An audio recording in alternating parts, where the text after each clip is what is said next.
नमस्कार दोस्तों, story book 12 में आप सभी का स्वागत है। कहानी को अंत तक और गौर से जरूर सुने।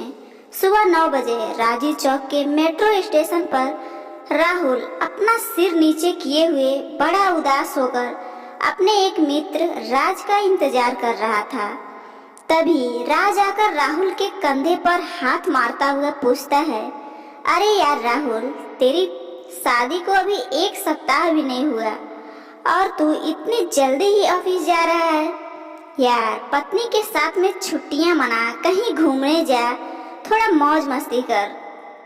राज बोला जा रहा था, लेकिन राहुल था कि अपना सिर उठा ही नहीं रहा था। यह देखकर राज ने गंभीर होकर पूछा, यार सब कुछ ठीक तो है ना? तू ऐसा उदास क्यों दिख रहा है? घर में सब ठीक तो है ना? राहुल ने गहरी सांसें लेकर धीरे से बोला, यार बहुत बड़ी गलती हो गई है। अनीता मेरे जैसे मॉडर्न बिल्कुल नहीं है, वो गांव की है, अंग्रेजी तो जानती ही नहीं। उसका रहन सहन, उसका स्वभाव, यार 3 दिन में ही परेशान हो गया हूँ। गले की हड्डी हो गई है वो मेरे लिए। मेरी तो जैसे जिंदगी ही बर्बाद हो गई है।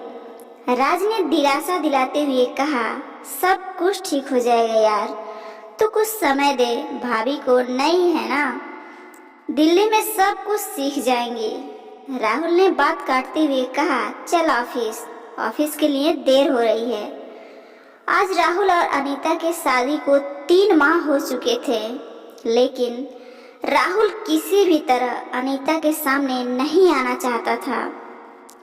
घर से बाहर जाते समय माँ से चिल्ला कर कहता है, माँ मुझे देर हो जाएगी वापस आने में, आप लोग खाना खाकर सो जाना।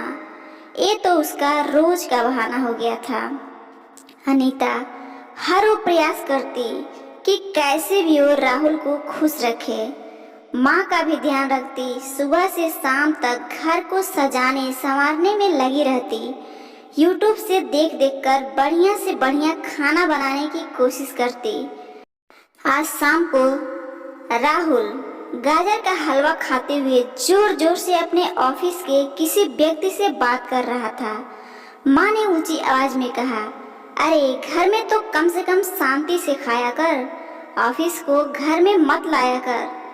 तभी माँ को चुप कराने के लिए तुरंत राहुल ने कहा, माँ बहुत बढ़िया हलवा बनाया है आपने। माँ ने कहा, मैंने नहीं, बहू ने बनाया है।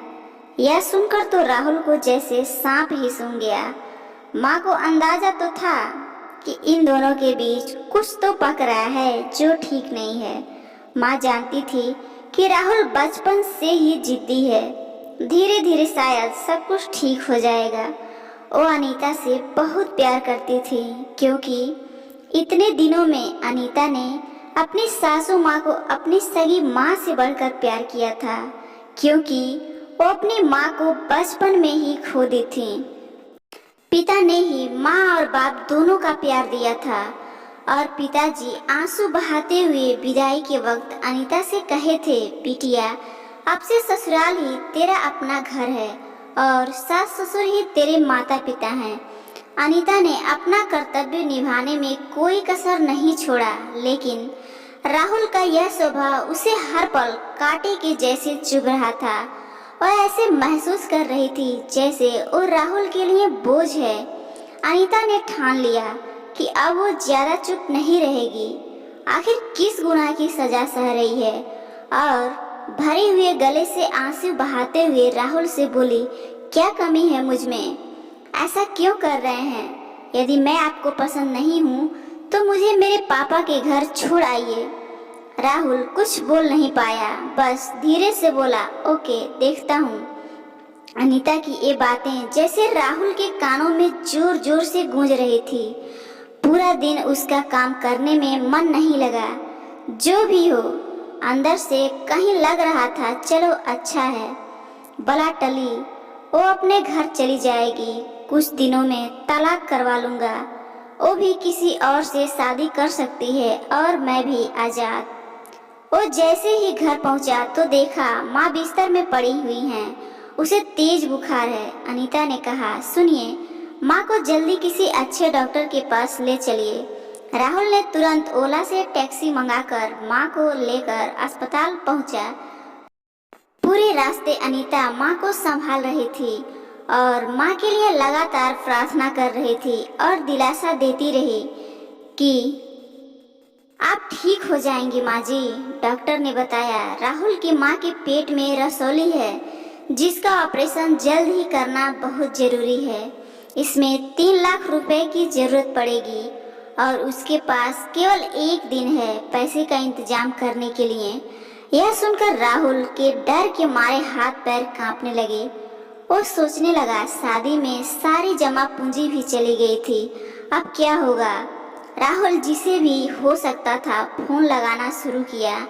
सभी दोस्तों ने कुछ न कुछ बहाना बनाकर और दुख जताकर फोन रख दिया। उसने ऑफिस में फोन किया, वहां से भी मालिक ने कहा देखो राहुल, लॉकडाउन के बाद वैसे भी हमारी कंपनी लॉस में चल रही है और आप पहले भी एडवांस ले चुके हो। सॉरी, अब मैं नहीं कुछ कर सकता। अंत में उसे लगा मुझे डॉक्टर से कुछ और मोहलत लेनी चाहिए। यदि हो सके तो 2 या 3 दिन बाद ऑपरेशन हो तो कहीं न कहीं से लोन लेकर या घर के पेपर गिरवी रखकर पैसों का इंतजाम कर लेगा। थका हुआ वो अस्पताल पहुंचा और सीधे डॉक्टर के केबिन में जाकर डॉक्टर के पैरों को पकड़ते हुए बोला, सर मुझे 2 दिन का और वक्त दीजिए, आप बस मेरी माँ की जान बचा लीजिए। मैं आपका यह एहसान जिंदगी भर नहीं भूलूंगा। राहुल रो रहा था। डॉक्टर ने कहा, अरे तुम क्यों परेशान हो रहे हो, तुम्हें तो खुश होना चाहिए। ऊपर वाले ने तुम्हें इतनी अच्छी पत्नी दी है, उसे पूरा पैसा चुका दी है। तुम्हारी माँ का ऑपरेशन तो हो चुका है और वो अब खतरे से बाहर है।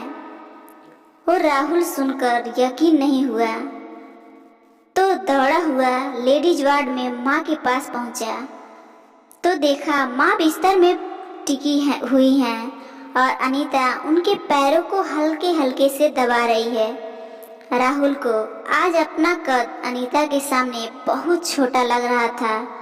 वो भी माँ के पैरों के पास जाकर बैठा और बोला, माँ कैसी हो। तभी नर्स ने कहा, इन्हें थैंक यू बोलो, ये आपकी पत्नी है क्या। इन्होंने रात दिन सेवा की है और पूरी रात जीसस से प्रार्थना की है इनके जीवन के लिए। राहुल अनीता से नजरें नहीं मिला पा रहा था, फिर भी नीचे देखते हुए बोला, अनीता कहाँ से इंतजाम हुआ इतने पैसों का। अनीता ने कहा, मेरे पास कुछ पैसे जमा थे जो मैंने गांव में बच्चों को ट्यूशन पढ़ाकर कमाए थे और कुछ जेवर थे उन्हें बेच दिए।